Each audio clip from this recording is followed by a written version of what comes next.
Yo, what is going on, everybody? Ricky here, and I just want to say thank you to everybody that has been patiently waiting on me to return with edited videos. I know I've been procrastinating, and I just want to say again, thank you so much. Yeah, let's go ahead and get started with the video.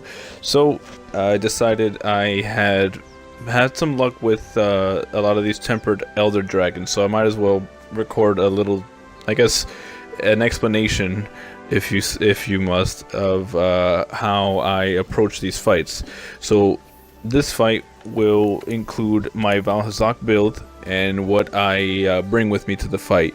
So I'm using the Vaal Hazak Gamma Scent, which is stripped of the majority of its perks. So that's why you see 3 Miasma Jewels, aka Fluvium Resistance Jewels. I have 5 Earplug Jewels and then 3 Tenderizer Jewels, and I will explain why I do that in a second. My items include, obviously they include potions, mega potions, pack max potions, rations for bow and arrow use, demon drugs, armor skins. What else do we have here? Flashbug, I mean that's just common. Dung pots, that's common. Firecasters, a must, you can't leave home without that. Bombs, and then power and defense talents, can't leave home without that. Alright, let's go ahead and go to the pre-game setup. So now I will go ahead, since Vaal Hazak is more of a passive monster, I will go ahead and set up my power coating, drink my nutrients, my demon drug, or my demon potion, and then the armor skin potion, right? Now the last thing I have to do is set up Jarvis and we can get going. Alright.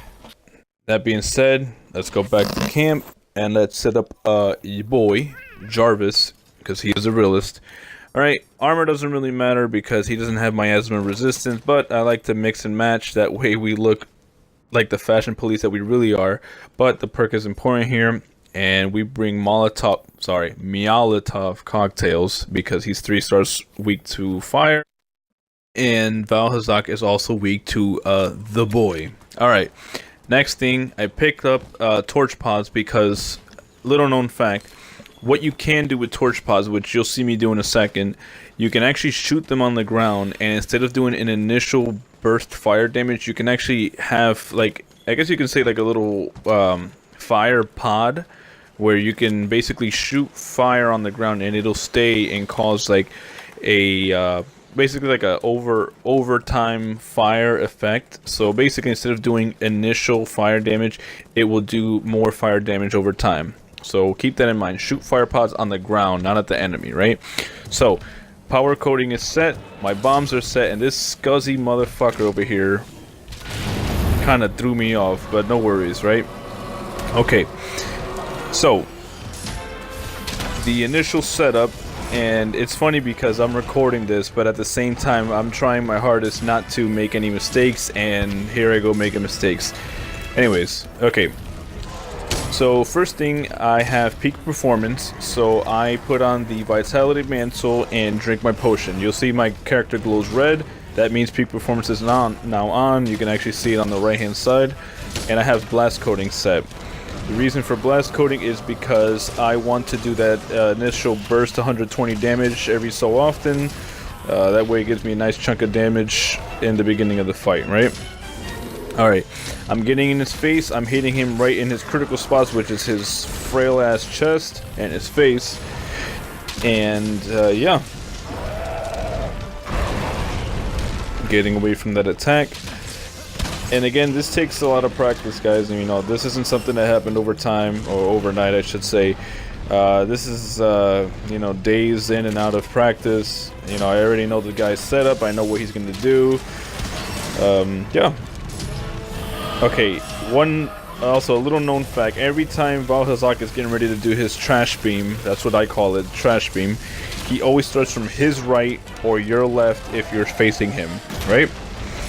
I try to get behind him every time, set up a power coating, and that way line up the Dragon Piercer shot to level 3. That way it does the maximum possible damage, and you want to shoot him during, like, through the length of his body. That way it pierces the most part of his body possible, right? Okay, this is a ground attack. Nothing I could do about that. And you notice that I looked up. Basically, the point of that was to see if I can get him under the roof. That, I guess you can call it stalactite. I'm not sure what it's called, but that tooth or whatever. Okay, he's doing his trash beam again. All right, trying to peg him a little bit with the arrows. Okay, dash. Oh, you are not ready for these moves, my guy. Okay, as you can see, I'm focusing a lot on the spread shot. Spread shot because you don't always have that opening to do your Dragon Piercer shot. You know what I mean?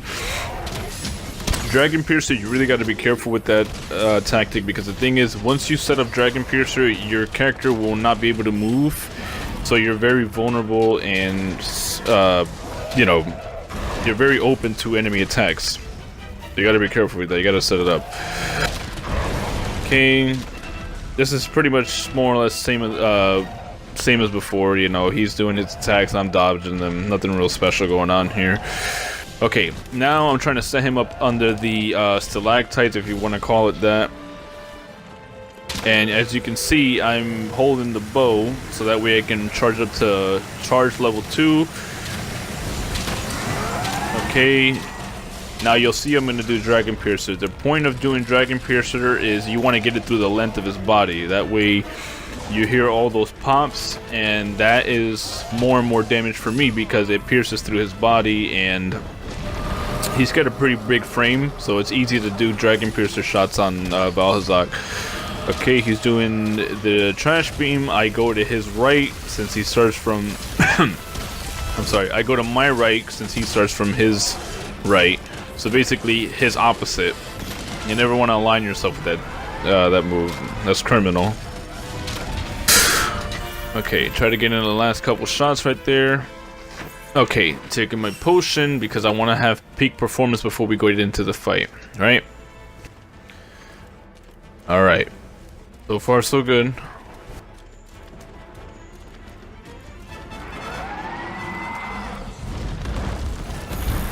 Now, I Superman dove right there. Point of that was because when he does that move, he actually causes a little tremor, and your character gets stunned for a little bit.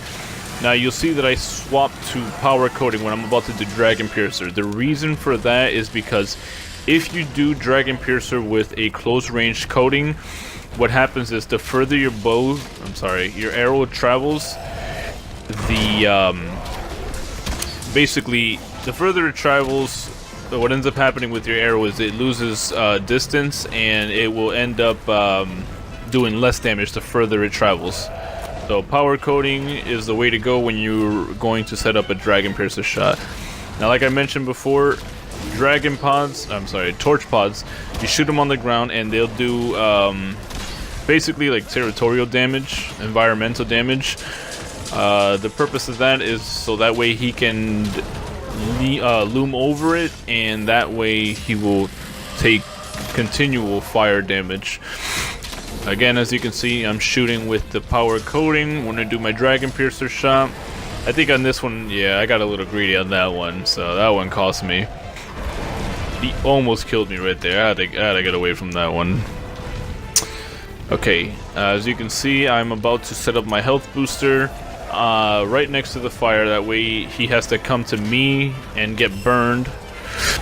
Go back to close range shots. The reason I'm switching between close range and power coating is because, you know, I don't want to spend all of my power coating. I try to use it mostly for that was such a juicy shot right there, Jesus. But basically, I don't want to spend all of my power coating. I just want to use it mostly for those power Dragon Piercer shots. So I try not to use it too much, but... And I know I was just preaching about using the power coating shot when you're about to do Dragon Piercer, right? The only reason I didn't switch to power coating was because that extra second it would have taken me to swap coatings. I would have basically given away my my window of opportunity. So I said, you know what, I'll just take the chance and shoot with close range. Okay, switch back to power coating. I don't know if I land the... Well, let's see. Even I forgot on this one. Oh yeah, that was nice. That was a surprise to me. I even forgot that I landed that shot. Okay, setting up my slinger ammo. This is surprising. Like this fight actually ended pretty quickly. Like usually these fights take me like a good 12 minutes to do, and this one ended less than 9 minutes. That's crazy. So Dragon Pods, the purpose of Dragon Pods, as you can see right there in that last shot, there was like a little bit of a flare around his body. What happens is Elder Dragons have an aura. They have a special ability. Vaal Hazak's special ability is the Effluvium. Teostra is the heat, the fire aura. Nergigante is the thorns that he grows around his body, and Kushala Deora has the wind aura. So basically the purpose of Dragon Pods is to remove or basically remove and or slow down the regeneration of his special, right? So yeah, that was basically it right there. So yeah guys, I hope you guys enjoyed the video. This is basically just like a little recap of the stats and the armor I'm using, just in case you guys needed a little you know, reminder of what I was using. And yeah, I hope you guys enjoyed the video. I put in a lot of work into this, and I'm probably gonna get back on the grind of downloading and uploading more videos. So yeah, I will see you guys in the next video. Thank you so much. Peace and love. Ricky signing out.